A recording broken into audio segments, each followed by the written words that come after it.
Negócios na pauta. Oferecimento de Centro Elétrico, Cimento Bravo e Indústrias Psyll.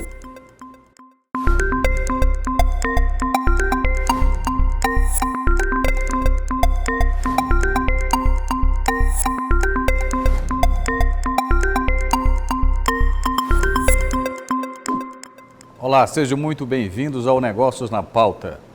O Brasil teve em 2022-2023 a sua maior safra agrícola da história, alcançando a produção de 322,8 milhões de toneladas de grãos. O Maranhão se destaca como o segundo maior produtor do Nordeste, com 7,4 milhões de toneladas. O Matopiba, região agrícola da qual fazem parte os estados do Maranhão, Tocantins, Piauí e Bahia, já ultrapassou a produção da região Sudeste, com mais de 35 milhões de toneladas. O Plano Safra 2023-2024 é o maior da história, com mais de 430 bilhões para financiamento da safra. Mas as previsões para a próxima safra são de um pequeno decréscimo da produção, motivado pelas alterações climáticas. E se quer saber mais sobre este assunto, fique conosco, porque o Negócio na Pauta está só começando. A safra agrícola de grãos do Brasil obteve um recorde de 322 milhões de toneladas em 2022-2023, continuando sua escalada exponencial desde a década de 90. O Maranhão tem se destacado nesse crescimento, sendo atualmente o segundo maior produtor do Nordeste, com 7 milhões de toneladas. A região do Matopiba já supera a produção de grãos de toda a região Sudeste.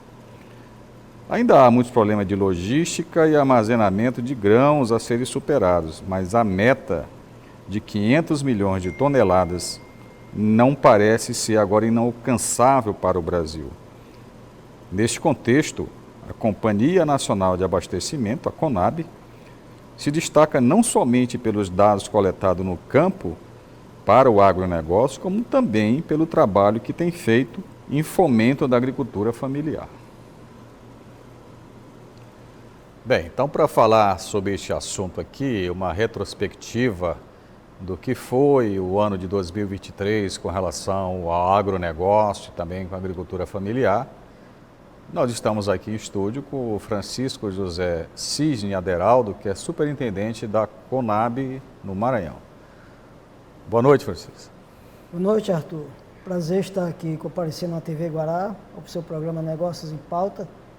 E muito significante, nós temos esse bate-papo voltado ao agronegócio do estado do Maranhão, agricultura familiar do nosso estado, que a CONAB hoje tem realizado um papel de fortalecimento das políticas públicas voltadas para a agricultura familiar e também do acompanhamento pormenorizado do agronegócio aqui no estado. No Brasil inteiro, diga-se de passagem, mas no nosso caso especificamente neste momento do nosso estado. Perfeito. Bem, os números da safra 2022-2023 são extraordinários, né? Como é que nós chegamos até aqui? Quais são as perspectivas para 2023-2024, dos dados que já foram levantados até agora, Francisco? Os números de 2023 foram bem interessantes, foram bastante promissores, conforme foram consolidados. Isso deve-se principalmente à forte tendência empresarial do agronegócio em todas as regiões do país. O Maranhão, inclusive, se inserindo fortemente com tecnologia, com produtividade bem interessante. E temos, então, sempre a tendência da progressão da safra.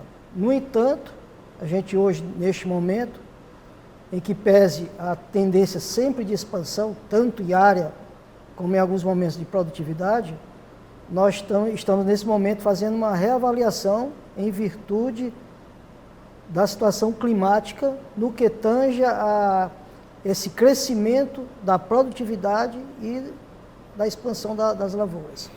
Pois é, porque ano passado, em 2023, a cada revisão que se fazia da safra, né, ela aumentava um pouquinho. Sim. Aumentava um pouquinho até que chegou no número de 322 milhões.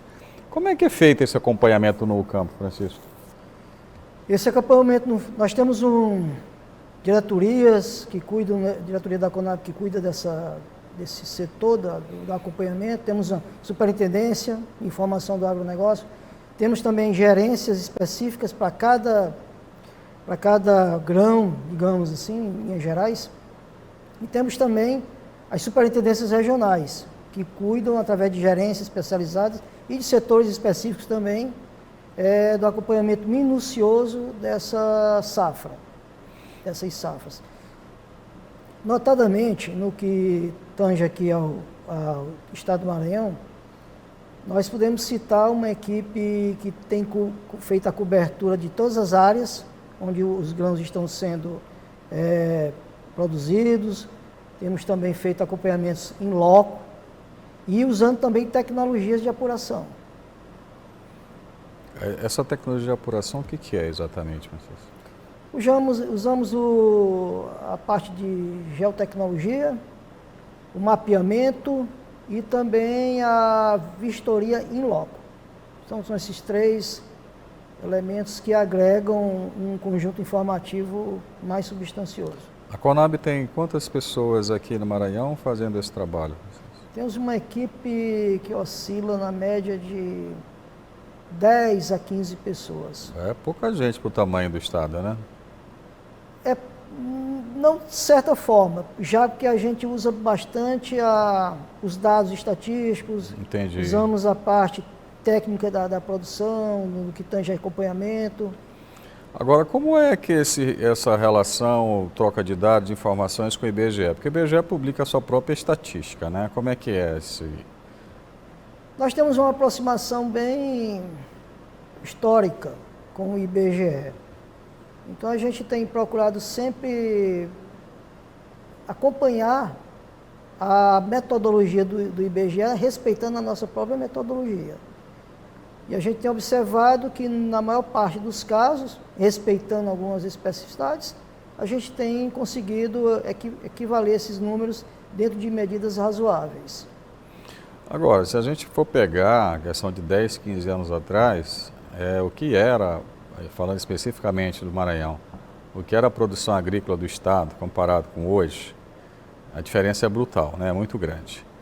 E em termos de recursos, tanto de pessoas quanto tecnológico, a Conab, como os outros órgãos que trabalham na coleta de dados no Brasil, têm acompanhado esse aumento, que com certeza a área cultivada hoje é muito maior do que era no passado, né? Sim. Falando no passado... No passado, no início do agronegócio aqui no Maranhão, vamos falar aqui de 10, 15 anos para cá, foi quando realmente houve um boom, né?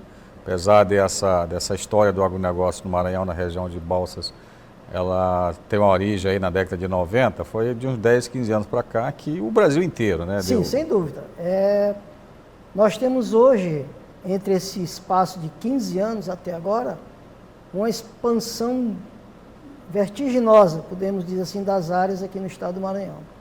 Então, aquela região localizada, digamos assim, da soja, do algodão, mais do entorno de Balsas, a gente tem hoje uma tendência de expansão, notadamente dos grãos, milho e soja, para todo o estado do Maranhão.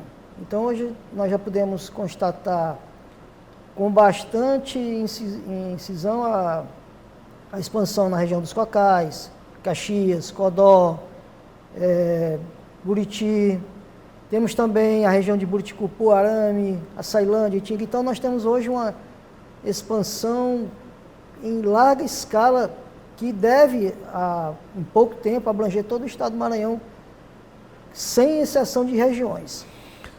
Agora, a safra 2022-23 é uma safra que, de alguma forma, foi beneficiada por condições climáticas muito favoráveis, né?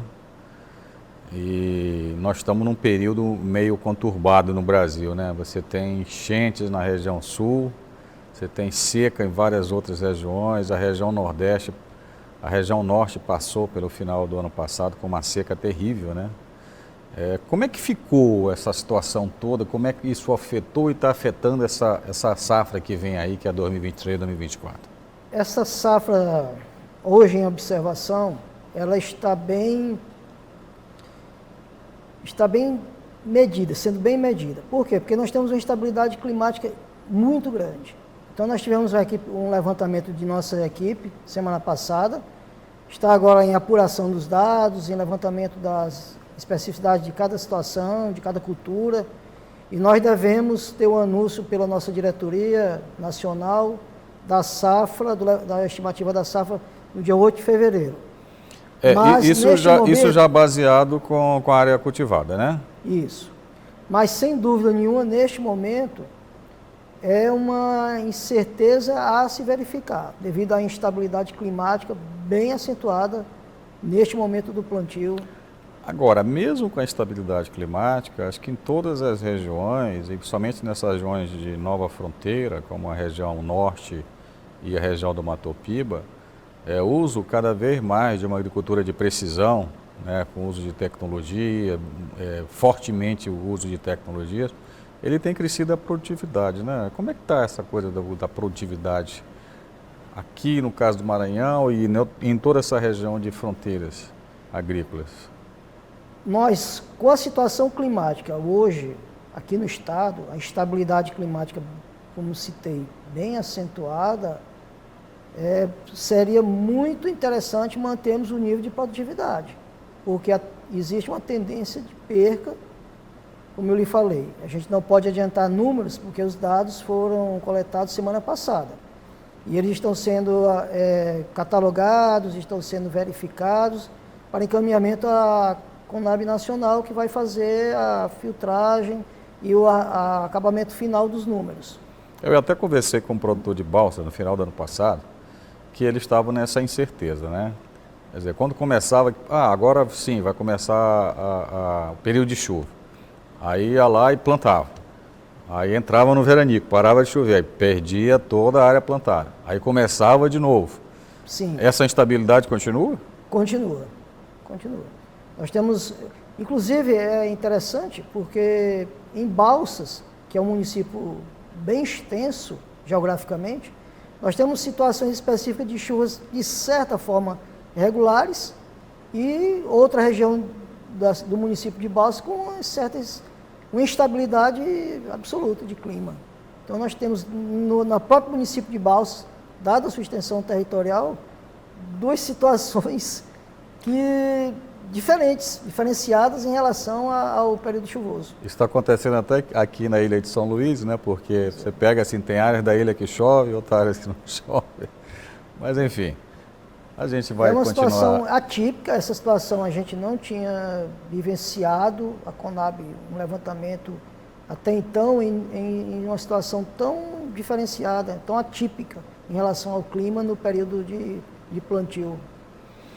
Bem, a gente faz agora uma rápida pausa e lembrando que o Negócio na Pauta é um oferecimento das lojas Centro Elétrico, as indústrias Psyll e Cimento Bravo. Na volta nós vamos saber mais sobre a safra e a produção agrícola 2022-2023. Fique aí que nós já voltamos.